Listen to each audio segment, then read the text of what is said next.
Welcome back to the show. It's Anti-War Radio on Chaos 95.9 FM in Austin, Texas. Of course, we're streaming live at chaosradioaustin.org and at antiwar.com/radio. And it is our fund drive week this week, second week of it at antiwar.com. So if you're one of them people who relies on antiwar.com like I am, why not chip in a little bit, huh? All right, now on to our guest today. It's William Norman Grigg. He keeps the blog Pro Libertate at freedominourtime.blogspot.com. He's the author of an awesome book that you gotta read. Seriously, you should read this thing. It'll freak you out. It's called Liberty in Eclipse. He also hosts Pro Libertate Radio on the Liberty News Radio Network, and you can find what he blogs often at LouRockwell.com/blog as well. Welcome back to the show, Will. How are you doing? God, I'm doing great. Thanks so much for having me on again. Well, thanks for joining me. Your articles, man, they really bug me. They bug me too. I guess I should say first, everybody, really, this guy, he's a master of history. He's a mastery of the simile and the metaphor and of the English language in written prose. It's always great stuff. And Thank you. Exactly, it's always on point for, you know, if you worked for me, this is what I'd have you write. Sorry, I don't have any money or I'd hire you. I really appreciate that. But the thought that counts. Yeah, exactly. I'm glad you feel that way. All right, so I'm looking at your blog here. In fact, before that, I'm looking at Lou Rockwell's blog here. Paramilitary thugs steal private arms collection. Oh, say it ain't so, Will. What is this story here? You're dealing with a fellow by the name of Gerard who lives in a small town in Massachusetts. And over the last several months, he, like many other people in this country, have become concerned over the possibility that what we're seeing in terms of the blending of law enforcement and the military will eventually coalesce into outright martial law. And on previous performance, there's ample reason to believe that if we have something akin to outright military rule in this country, it'll proceed along the lines of occupations in places such as Haiti and Somalia and Bosnia and elsewhere, which is to say it would involve the confiscation of privately owned firearms. That's something that happened in New Orleans post-Katrina.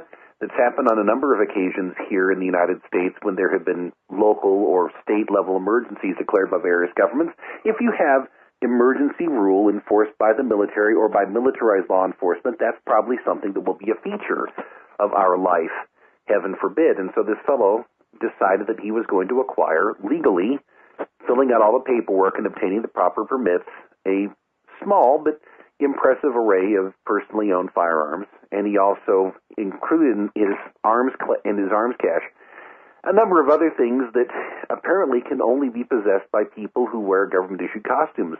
He had a number of police batons, which of course are small sticks, basically, something akin to a baseball bat. I think that would be a pretty good description of your typical police baton.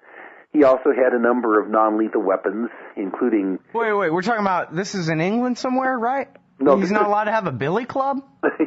Yeah, apparently so. Among the charges that were filed against Mr. Gerard after his wife contacted the police to express concern about his state of mind was the unlawful possession of what was called an infernal device. Now, that's a term of art that you can find in some of the archaic laws in England and also in France referring to an explosive. But the explosives in question were non-lethal rounds. We're talking about pepper spray, for instance. Weaponized, I guess, if you want to be technical in the application of that term, in the form of small rounds that would be fired by something akin to a shotgun or a tear gas rifle. But you're not talking about the possession of hand grenades or landmines or something else that would be intended to kill or maim. You're talking about something that would incapacitate through the use of pepper spray. Well, let me stop you here for a second, because, I mean, your point of view on this so far seems to be that, well, the guy had some guns, but if it seems like, obviously, the cops must be saying, they must be charging this guy with conspiracy, with some kind of Columbine-like plan to go on some killing spree, right? They don't have evidence that he intended to hurt or harm anybody. They simply criminalized his possession of these non-firearms related items. He's not been charged with a firearms violation because, as they admit, he had the proper paperwork, he had the proper licenses. I'm of the opinion that you don't need a government certificate of permission to express or to carry out the exercise of a right that's vested in you as a result of being a creature in nature. But what they're saying is that he'd actually jumped through all the hoops, he had crossed all the T's, dotted all the I's, filled out all the forms. This is Massachusetts we're talking about. That's a state not notable for being hospitable toward the personal ownership of firearms. Yet he's not been charged with a firearms violation. He's been charged with the unlawful acquisition of so-called dangerous weapons. And the dangerous weapons in question are billy clubs and explosive pepper ball projectiles. Now, those are non-lethal weapons when they're in the hands of the government's enforcement caste. Yeah. But when they're in the hands of private citizens who have no criminal records and no demonstrable intent to harm anybody, they're considered to be unlawful. He was also, I don't think he's been charged yet, but accused of possessing what was described as an illegal ballistic plate as part of a second-floor indoor shooting range that he had created in the home that he had shared. It was a multi-family dwelling of some sort, a duplex or triplex or quadplex or something of that sort. But he had apparently improvised an indoor shooting range, and nobody had come to any harm or mischief as a result of it. But he had, among other things, a large metal plate that he would use as a target, and it's apparently a standard issue item that's used in shooting ranges throughout the country, but it was described as an illegal ballistic plate, which means, I guess, the possession of pig iron of a certain weight and thickness is also considered a criminal offense in spite of the fact that you're harming nobody and threatening nobody by owning one. Well, does this guy have process available to try to get his weapons back at all? Or they just, I mean, did the cops explicitly say, we just don't trust this guy with guns and so we're taking them? Or what are we talking about here exactly? They weren't nearly that explicit, but the language they used suggests that they believe that there is no way that he can recover the property that has been taken from him. There's been the ritualistic invocation of the idea in one of the press conferences held by the police after the seizure that the community is safer now that these guns are off the streets. Well, the guns were not on the streets. They were in this man's private home. He had legally acquired them. He had paid all the excise taxes and other fees associated with exercising what the state of Massachusetts considers a privilege of private firearms ownership. But because he had expressed, apparently within the earshot of his wife, who's a psychiatrist, and apparently not on the best terms with him, the opinion that at some point the government might be going out and confiscating firearms through paramilitary raids, he was subjected to a paramilitary raid to confiscate his firearms. It reminds me of an episode that took place in East Germany circa 1986 when a group of political dissidents were rounded up and sent to prison for protesting the government's policy suppressing freedom of speech. When the East German government was pressed about it, some functionary for the East German government said, well, they accused us of suppressing free speech, and it's impermissible for them to say that, so we sent them to prison. Yeah. It's the same type of totalitarian bootstrapping fallacy that we see here. He protested the possibility that someday the government might send people on paramilitary raids to confiscate privately owned firearms, so of course that meant that they had to mount a paramilitary raid to confiscate his firearms. And now he's being subjected to a dangerousness hearing. In other words, he's being treated as somebody with psychological infirmity because of his political views. I don't know whether the guy has problems or issues. He's obviously not on the best of terms with his wife. And for the life of me, I can't wrap my mind around the idea that you're dealing with somebody who, as I commented in the blog item, might have the surname Morozov after Pavlik Morozov, the guy in Soviet-dominated Ukraine who turned in his father as an enemy of the state under Joseph Stalin. You're dealing with that same kind of perverse dynamic here where somebody who's supposed to be basically one flesh, according to the biblical concept of covenant marriage, with her husband, turning into her husband because her husband owns guns and has expressed politically deviant opinions according to the prejudices that prevail in the People's Republic of Massachusetts. Man. Well, so how unreasonable is it?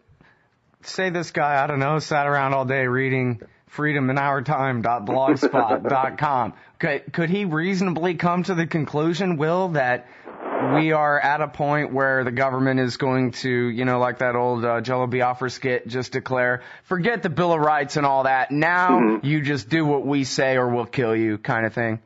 We've reached that point, and it really isn't the case where you'd have to be reading my blog or Lou Rockwell or antiwar.com or any of these other supposedly extremist sites in order to come away with that impression. All you have to do is pay careful attention to the statements and official pronouncements whether in print or in verbal speech, by the people who presume to rule us in terms of what they intend to do with our property and of what our liberties and privileges consist.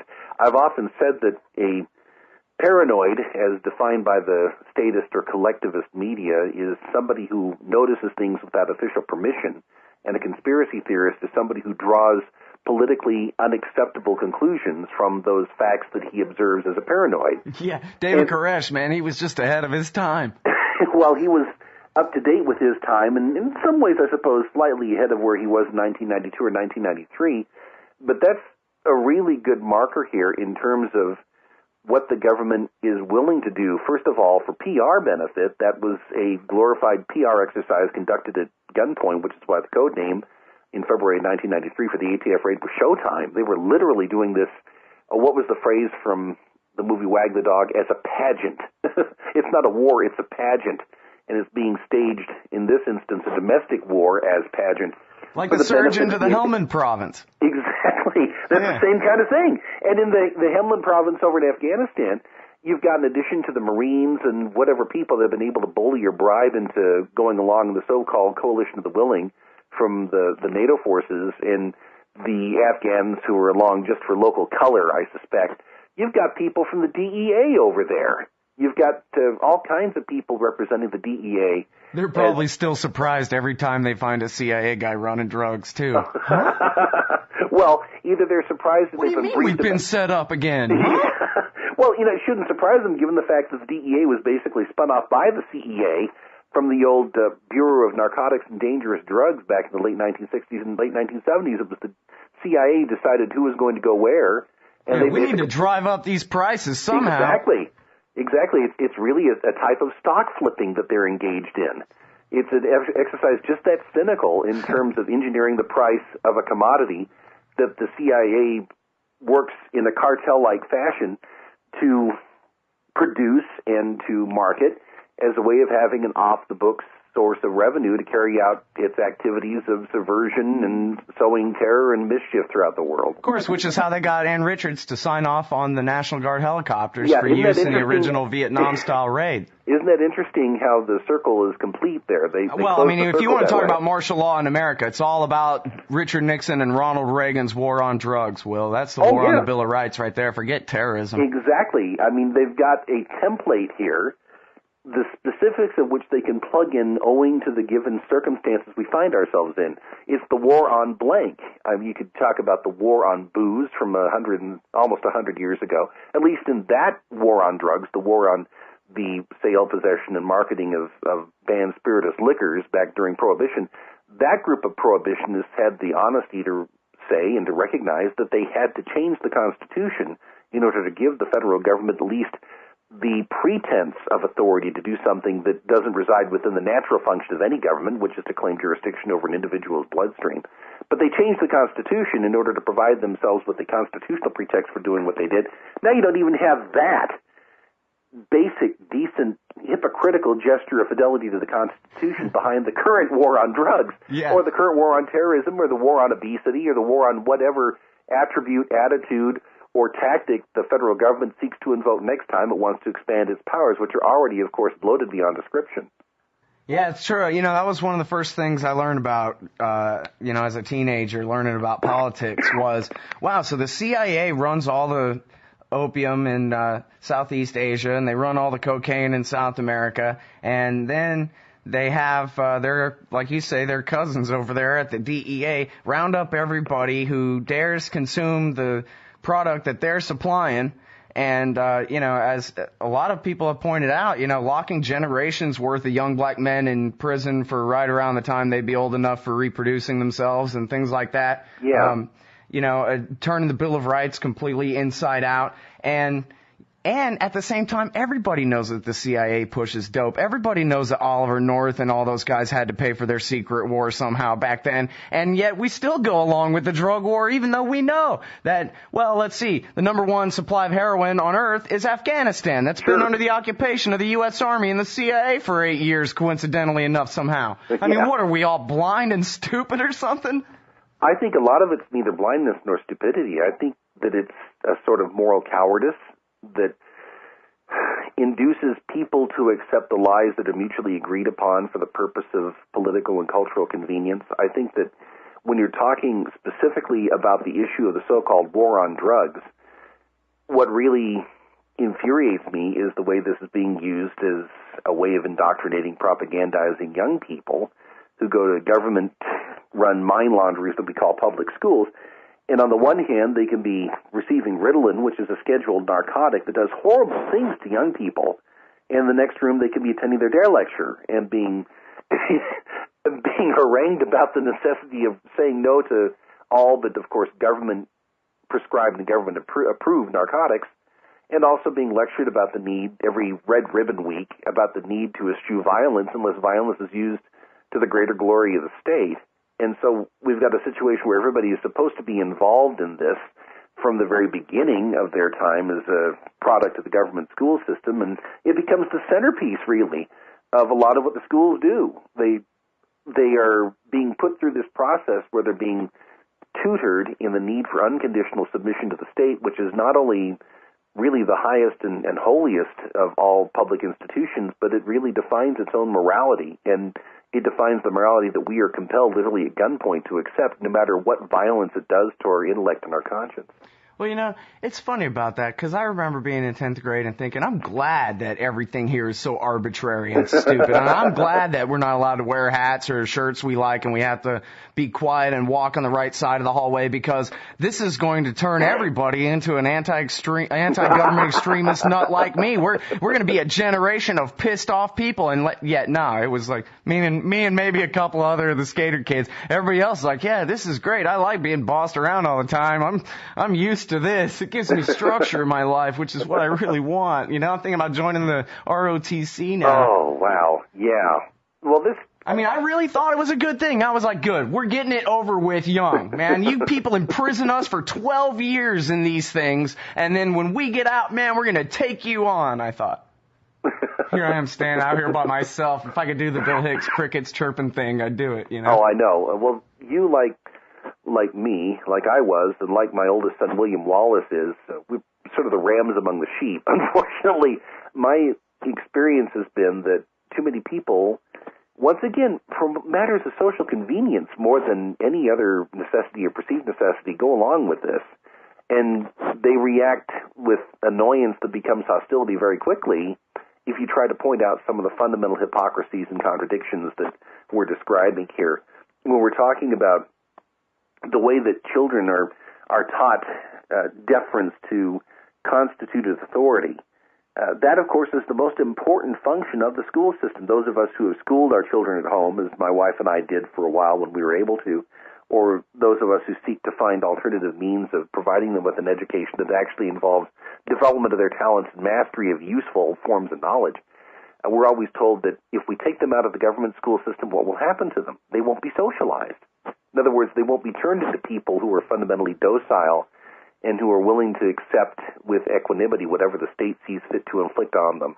And you talk about the ROTC. That, of course, is bound up entirely with all that we're talking about here. Every single one of the school functions that involve some kind of community outreach now, even in a town as small as the one my family lives in, Payette, Idaho, circa 8,000 people. It's in western Idaho up against the Snake River. This is rural America, rural red state America. It doesn't get much redder than Idaho. And here in Payette, every single social function or public function the school is involved in has got some kind of a militaristic subtext, as if the idea is that, well, the default here is that when it is necessary, the children are going to surrender everything about themselves, including their lives, in the service of the state. And when you're talking about people who have to get driver's licenses now, they have to, in many states, they have to undergo selective service registration as a condition of getting a driver's license, or the way that little messages that sort of scattered through the promotional and motivational literature of schools. I mean, this evil of militaristic collectivism really is infused into the very warp and weave of that system, and also in much of what goes on by way of public entertainment. Try watching a football game. If you can stand to, try watching a NASCAR event or another event of that sort without getting bludgeoned with propaganda on behalf of the military. It really is a self-contained system in that sense, and it is every bit as statist as any of the countries that were supposedly our main enemy during the Cold War. Yeah, well, I think that's really the problem, is we don't have the Soviet Union to compare ourselves to anymore, and so we can't even see how far we slid down that path, Yeah, we don't have, if you will, the canonical measure here that we could use as a way of deciding at what point we've descended here in our trajectory from relative freedom as a constitutional republic, or an aspirational one anyhow, to what we are right now. And it's really difficult to explain in terms of historical memory what the Soviet Union was. Well, you know what? I got a shortcut for that, because I was a kid in the 1980s when the Soviet Union was still around and the Cold War was still on, and yet I got the kid version. And the kid version basically was, yeah, they have elections, but they're a joke.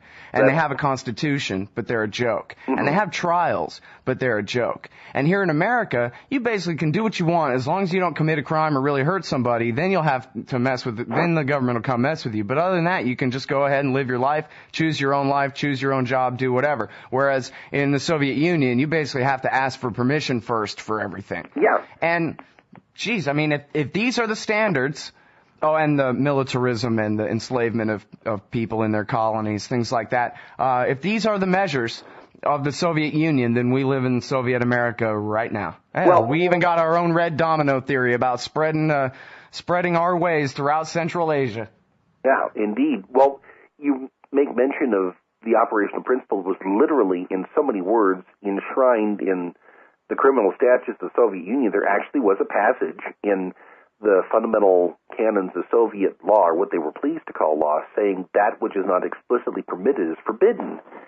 And when you talk about the rudiments of the Soviet system of what they called administrative justice, it's difficult to find a practice or a claim of power made by the Soviet regime that is not actively being pursued by the government ruling us. Take, for instance, the very notion that the President of the United States can, of his own supposed authority, on his own initiative, order the summary execution of American citizens as a counterterrorism measure. That's something that Obama has been doing with great dispatch and enthusiasm. He's been pursuing, of course, not only the use of drones in Pakistan and elsewhere, but there was an attempt made last December to kill an American-born Yemeni Islamic cleric.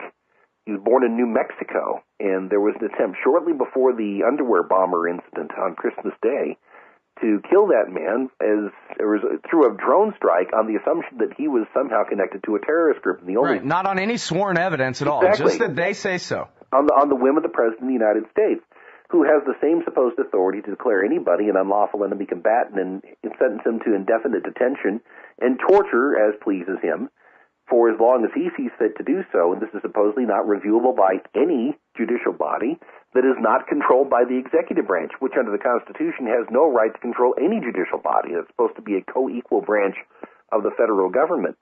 But if you take a look at the practices and assumptions of Soviet law and compare them with what's going on right now, beginning with the fundamental foundational tenet of the government ruling us, which is that no state, no community in this supposed union has the right to withdraw peacefully. That's been settled through violence. You're dealing with pretty much an Americanized version of what happened in the Soviet Union. It's the Orwellian pigman type convergence that's going on right now. How often do we hear people discuss interposition and nullification and secession, and the conclusion is... Hey, the principles of 98. Yeah, the principles of 98, exactly. Radicals, disreputable people like James Madison and Thomas Jefferson talking about the constitutionally indispensable power of states to nullify unconstitutional acts by the federal government. That's something that was explicated in the Federalist Papers. The Kentucky and Virginia resolves make that power and that function perfectly clear and irrefutable. But we're told that this was all transcended by virtue of what happened in 1865, when Abraham Lincoln, who was the true progenitor of Vladimir Lenin, supposedly settled that question through the application of lethal force. The ultima ratio regis, the last argument of the tyrant, is the canon. And just this morning, the execrable so-called Justice Scalia is being quoted in the letter that he wrote to a screenwriter, saying in so many words, well, That's settled. That was settled by war, and the outcome of the Civil War means that the constitutional issues are now completely moot. Well, that was the same claim being made by the people who fused together the Soviet Union, so-called, and it was held together by nothing more than force. And any system that is rooted in, founded on force, power without limit, resting directly on force, follows Lenin's definition of what a dictatorship is. He said that the fundamental definition of dictatorship is power without limit, resting directly on force. That's exactly what we're being told now by way of supposedly refuting all these invocations of the principles of 1798. Well, we really don't even have time to do too much addressing of this, but I'm sure you probably saw this thing in the New York Times about the Tea Party lights fuse for rebellion on the right.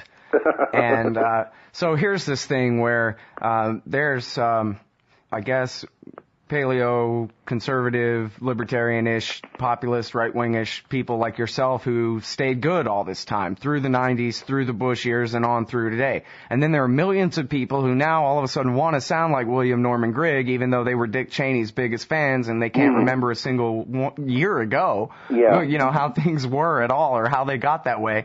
They picked the vice president from the Republican Party from last time is their leader now, instead of you, instead of Ron. What the hell? What are we going to do? Because this is the problem, especially if we're facing Great Depression coming up here, and we have everybody divided on this silly left-right thing?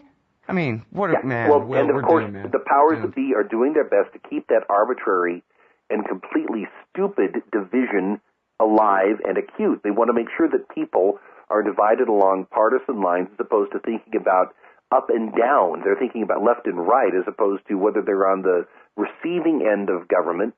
And we have far more in common across the ideological spectrum when we're talking about the protection of individual liberty by the law, not by what the government presumes to call us as law, but by the law, meaning the innate right of the individual to defend himself and his property. That is the law.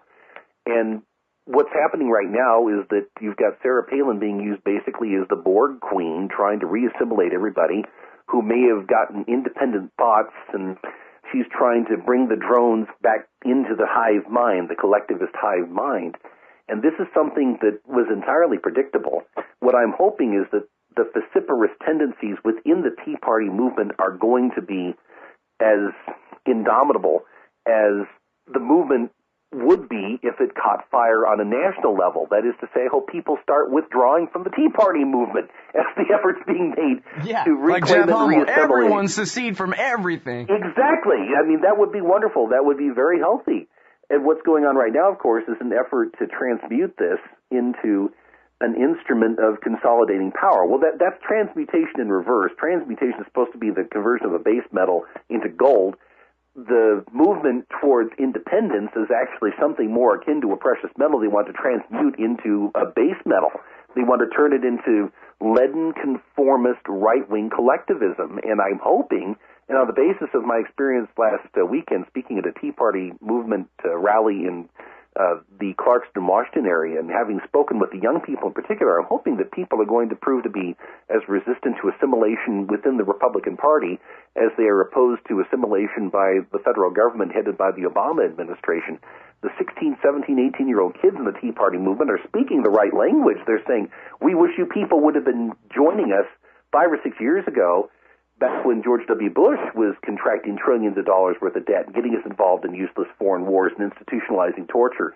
There's a really interesting generational rift developing there between the geriatrics who watch Bill O'Reilly and the younger people who have no use at all for television news. You know, they're too busy texting, messaging, tweeting, reading independent sources, and thinking for themselves. And so I'm hoping that really you'll have a youth rebellion within the Tea Party movement that will preserve its essence at the expense of efforts to try to homogenize it. Yeah, well, everybody, that's William Norman Grigg, and he's leading the way from his blog Pro Libertate, freedominourtime.blogspot.com. Again, the book is Liberty in Eclipse, and you can hear him on the Liberty News Radio Network for Pro Libertate Radio. Thanks very much for your time on the show today, Will. Appreciate it, man. Thanks so much, Scott. You take care.